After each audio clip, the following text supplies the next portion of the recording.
Ушулардын алдыда ыйлап келет да, кээде о. Айназик 5 жылдан бери оорунун азабын тартып жатат. 5 жыл мурда кекиртегинде өсмө пайда болуп, 14 жолу операция болсо да айыкпай келет. Оорунун айынан окуудан калып, быйыл кайра 1-класска барды. Бирок ал сүйлөй албай жатат. Ата-энеси операция үчүн колдо бар мүлкүн сатып, карызга да баткан экен. Бара-бара ушул өзү 16 жашка толуп калла, ошондо өзгөрүп кетеби, же 10 жашта, же 11 жашта, оны биз айта албайбыз дейт.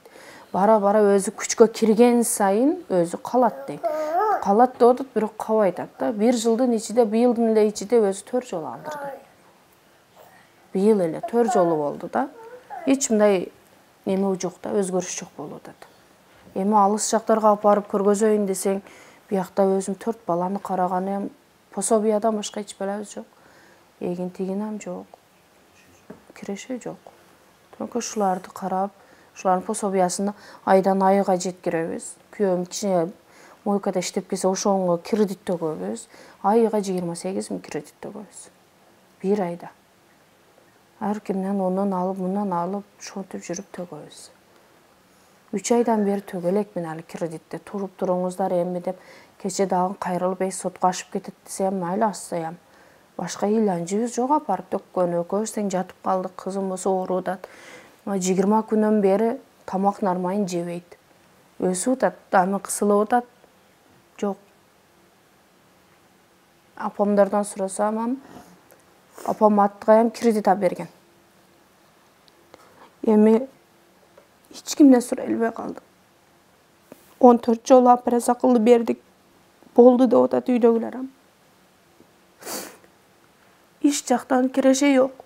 Күчтүү тамак жок. Өзүмдө ham ушул тамагыңды кара. 3 ай жайыңда жат, кыймылдаба деди. Операциям оор өттү. 2 күн дегенде өзүмө келдим. Талинам түшүп кетип. Сахар бар, сахар менен бүтүш кыйын. Өзүңдү жакшы кара дейт. Каякта эч нерсе жок. Кече ham бирөө 2 бак көмүр алып келип берди. Эч нерсе жок. Ушу эп деп эле тириликибизди өткөрүп атабыз. Бирөөлөрдөн 1-2 күнгө пособияга кичине күрүч бериптир, май бериптир. Алып келемин, берселер берет, бербесе бербейт. Ошонтип эптеп күнүбүздү көрүп атабыз.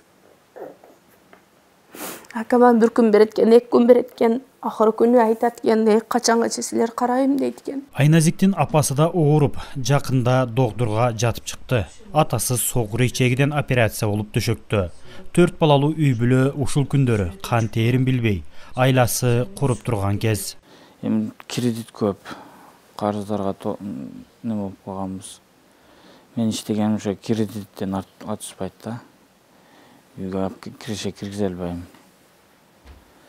Şu iştegenim şu neme kreditlerge ketет, karzdara ketip kalat. Ana şu kelinçegim am ооруп, сахар бар, onu менен ооруйт. Kızım da ооруйт. Ana şular карап отуруп мен өзүм да операция болуп калдым. Ушинтип. Азыр эми 3 ай бою бир иш кылганга мага неме жок да, уруксат. Врачтын айтышы боюнча 3 айга чейин оор иш кыла албайсың дейт. Эми операция болгон келинчегим. Бул дагы эми операция болсо дагы эми эптеп мени карап атат балдарды. Кызымдын эмеси бул фалик деп аталат экен.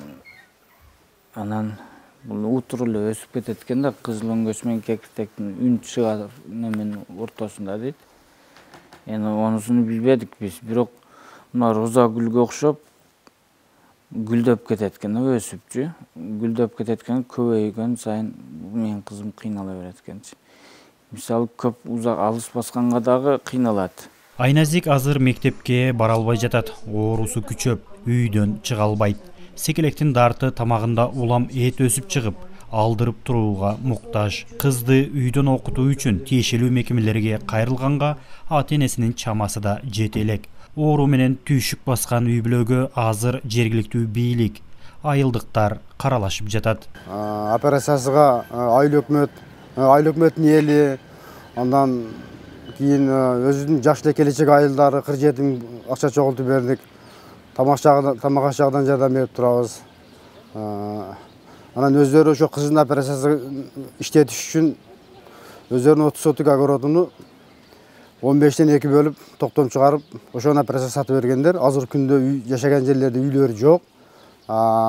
Өкмөт башчыбыз Алчынбай Туралиев ошол сатып берген үйгө кайра алып берип, сатып алган адамга башка жактан чек берип, кайра берген да эмелерге. Аталары азыр ошол үйдө жашап атат. Ошол энди. Тынчсыз каралып турат. Жөлөк пул, майыптыгы ошондой жардамдарды алып турат. Анан майыптар күндө ham өзүнүн белектерибизге барып тапшырып турабыз. Азыркы күндө да 35 кап un келгенде ошондой жакыр үй бүлөлөргө, майыптарга. Азыр да бир кап унду тизмеге киргиздирип койдум ошо Мажит кызанын арканга. Үй бүлө азыр айылдагы курулушу толук бүт элек 2 бөлмөлүү батирде жашап жатат. Кызынын ар бир операциясына 60-70 миң сом жумшаган ата-эне жашаган үйүн сатып жиберген. Үй бүлө азыр батирге айына 1000 сомдон төлөп жашоого аргасыз.